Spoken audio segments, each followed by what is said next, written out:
What's up, guys? Travis. I'm back. I'm gonna get right into it. UFC 151.5 Jones versus Belfort picks, or the casuals call it UFC 152, aka I Hate You, John Jones, aka We Love Dana White because he cares about the fans. Blasey, blasey, blah blah blah.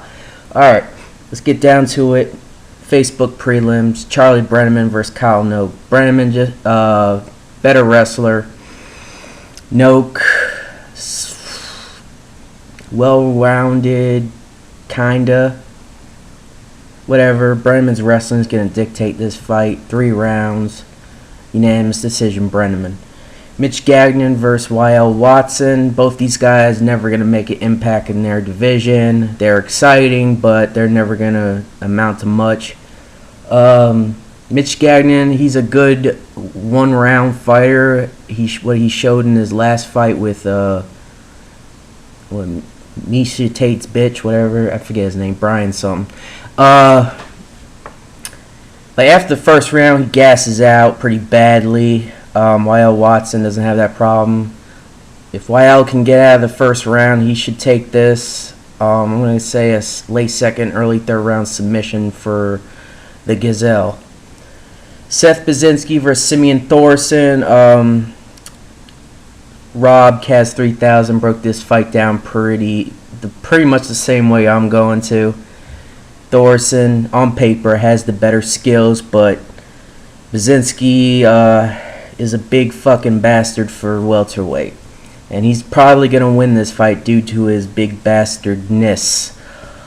So I'm going to go with Baczynski, unanimous decision, or maybe a late TKO. FX card: Jimmy Hedges versus Marcus Brimage. This is a really good fight. Both these guys are up and coming. Both have a lot of potential, but as of right now, I got to go with Hedges. I think he's just more skilled at the moment. Brimage, he's still a work in progress. He's still improving. He probably would have lost this fight with Maxi Blanco if Blanco came out to fight. I'm going to go with Hedges, more well-rounded. I'm going to say close unanimous split decision. I think Brimage will have his moments, and I think he will keep it close.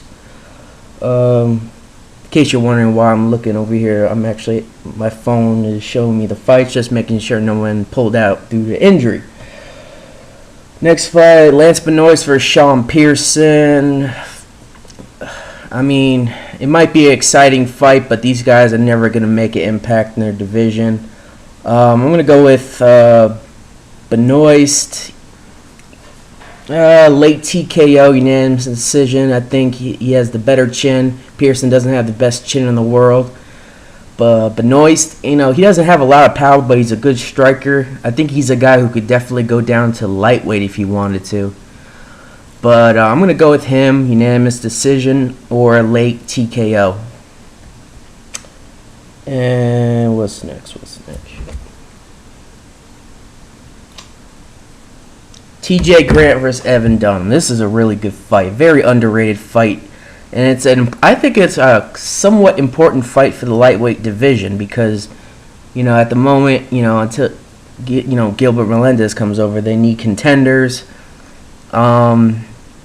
It's a hard one. I've been going back and forth with this. I still haven't made an exact pick for this fight yet. I might have to just try to convince myself who's going to win this fight. TJ Grant, bigger guy. Striking is about even with Dunham. Grant is a very underrated striker. Wrestling, I probably have to go towards Dunham slightly, but Grant can hold his own. And grappling, Dunham's a black belt, Grant's not, but that doesn't mean much these days. I'll say it's about even. This is a tough one. If it's a really close decision and this card's taking place in Canada, TJ Grant most likely get it. And you know what? I'm going to say TJ Grant, split decision. Possibly controversial. But Evan Dunham can win this fight. But I'm going to go with TJ Grant here. And last fight on FX is Igor Prokhrayets versus Vinny Magalhaes. Or Magalhaes, however you say his name. I think this fight should have been on the main card instead of that awful Matt Hamill fight. This is another tough one. It depends how Vinny approaches this fight. Sometimes Vinny can fight at his opponent's, what do you call it? What they're most good at. Prokhrayets is a very good striker, and Vinny, if he can't get the fight on the ground, he'll try to strike. Vinny's a great striker now. Well, he's not great, but he's good. He's definitely improved a lot since last leaving the UFC. He's improved his all-around game. But Igor Prokhrayets, he's a really tough first fight back. I'm a big Vinny Magalhaes fan, and I'm going to be a little biased here. I'm going to say he gets this, maybe a second round, third round submission, hopefully something fancy.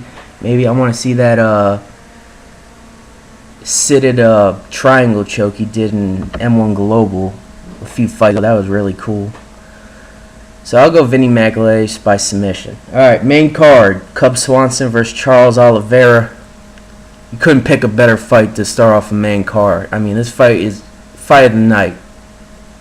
I mean, I'm not even gonna predict. This will be fight of the night. I can't see unless it's a very early submission or KO. This is fight of the night. But I gotta pick Charles Oliveira here. Cub Swanson, he kind of struggles with guys like Oliveira. Guys who are better grapplers. They can hold their own on the feet, got sturdy chins. Sometimes Swanson, he's reckless. I mean, if he does those little flip kicks, spin kicks that he likes to do, if he does that with Charles Oliveira, he's getting his neck snatched in a heartbeat. Yeah, I'm going to go Charles Oliveira. I say Cub Swanson gets a little reckless, gets taken down or knocked down, and Oliveira grabs the neck, guillotine, rear naked choke. Probably, I'm going to say second round. Second round submission for the Bronx. Matt Hamill versus Roger Hollett.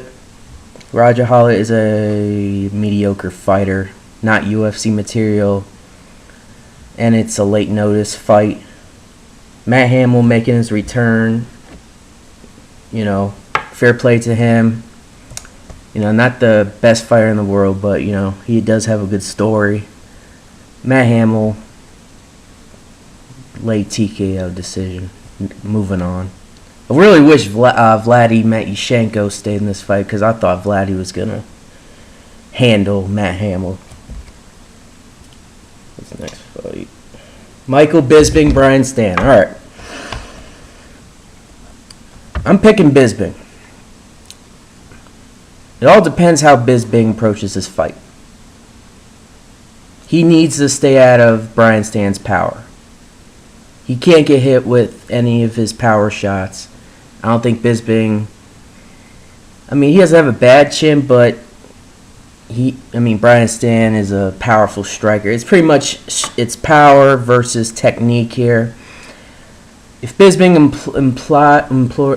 uses the same technique he did in the Chris Lieben fight, I think he will win this fight. It won't be the most exciting fight of the world, but I think Bisping, he has something to prove here.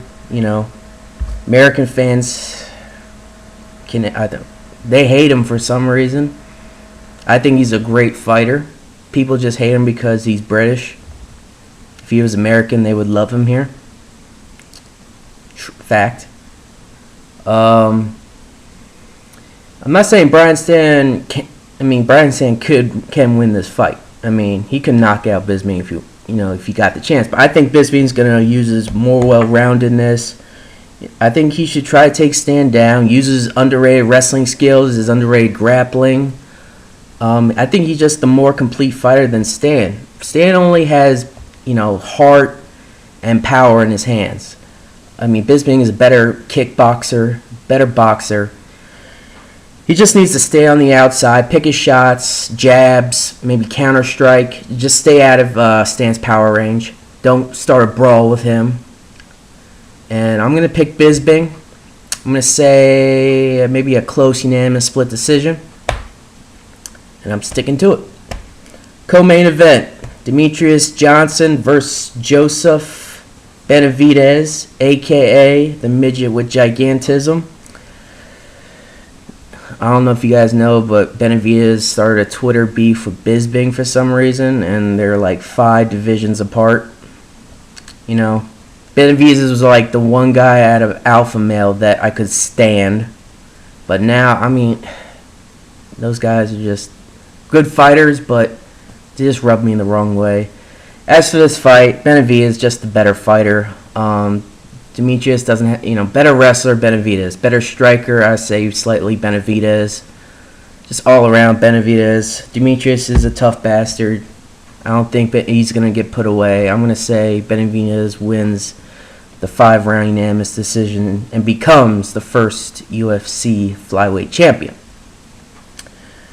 Main event, John Jones versus Vitor Belfort. Does Vitor have a chance? Yeah, no. He doesn't.